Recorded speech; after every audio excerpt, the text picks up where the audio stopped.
Joining us via Skype, a friend of the show is Inez Stepman. She's a Senior Policy Analyst at Independent Women's Forum. Hi, Inez, you there? I'm here. Thanks for having me. So, Well, we're glad to have you. You know, it's our birthday, right, Inez? It's your birthday? Happy Yes. birthday. Yes, it's the We're third three. year for Bold TV, so we're very excited to have you on the show.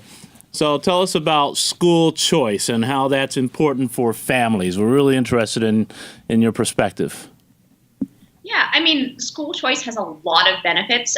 Just to back up and define it real quick, school choice is just a blanket term for a whole series of programs, various different kinds of programs that allow families to choose which school or even what type of education their kids get.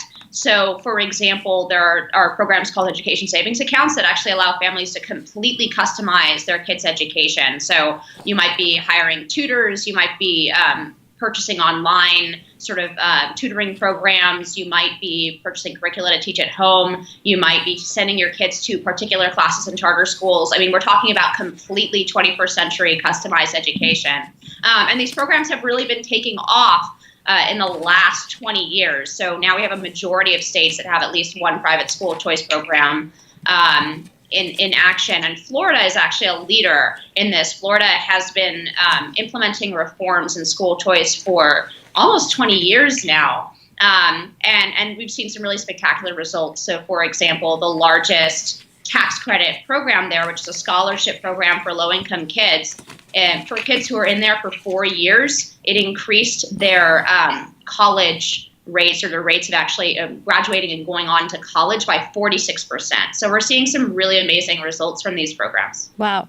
So, Inez, I know one criticism of school choice is that often it's the most motivated parents that are motivated to pluck their kids, and you have almost this cherry-picking, self-sorting outcome where the kids then are left behind they're trapped in the worst schools. What are your thoughts on that, and how would you respond to how to fix that? So first of all, school choice is actually beneficial. We have research that shows school choice is beneficial not just for the kids who go to the programs, but for the kids who stay behind in public school. So there have been 23 different studies on the competitive effect.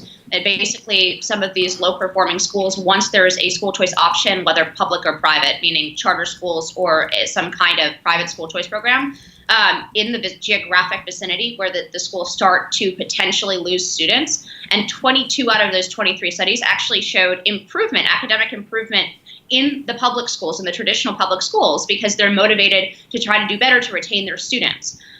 So it's just a falsehood that this damages the public schools in any way. In fact, competition helps them serve their students better and helps prioritize parents' needs and what students need, as opposed to the current system, which actually doesn't have a whole lot of incentives for traditional public schools to serve parents and students, as opposed to the adults in the system. And then second of all, I think this is about educational freedom. And so with regard to motivated parents, we do see differences in motivation mattering in these kinds of studies. We see differing rates, but there are a lot of studies that show that school choice, even if you control for that, so a lot of these programs unfortunately have lottery systems, which means that not everybody who applies gets the scholarship.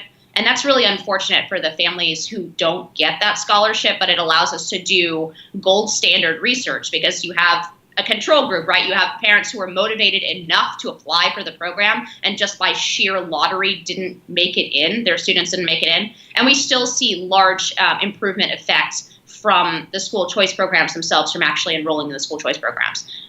Inez, so one of the criticisms that I've heard, and I certainly am digging into myself, is how will this ultimately impact diversity in our schools?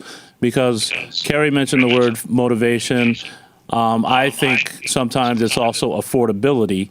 But even from a motivational perspective, there are certainly generational issues that have happened in some of the families where the parents may not have went to college or things of that nature. So I would assume it's not just a motivational play here, but how do you think this will help diversity in our schools?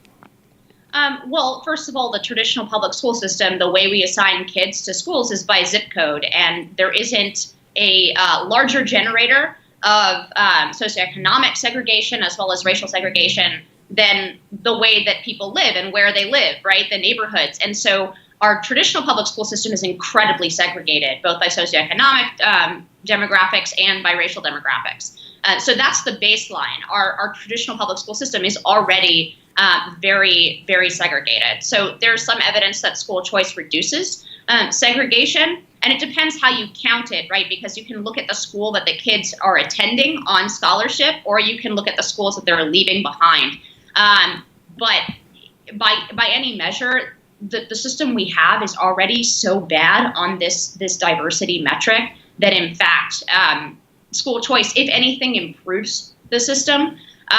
The second thing I would say is actually about true diversity, right? And I would say that the most important kind of diversity would be tolerance and diversity of thought, right? The ability in a large, diverse country like ours to be able to get along with people who have different views, people who have different religious backgrounds, different family backgrounds, different ethnic backgrounds. And actually, there's some really interesting evidence that not only school choice, but private schools in general, there's this really fascinating way of looking at tolerance, right? So what we do is ask kids, like out of a long list of groups, who they dislike, right? So it might be Nazis, it might be Muslims, it might be an ethnic group. Like, who do you really not like the most?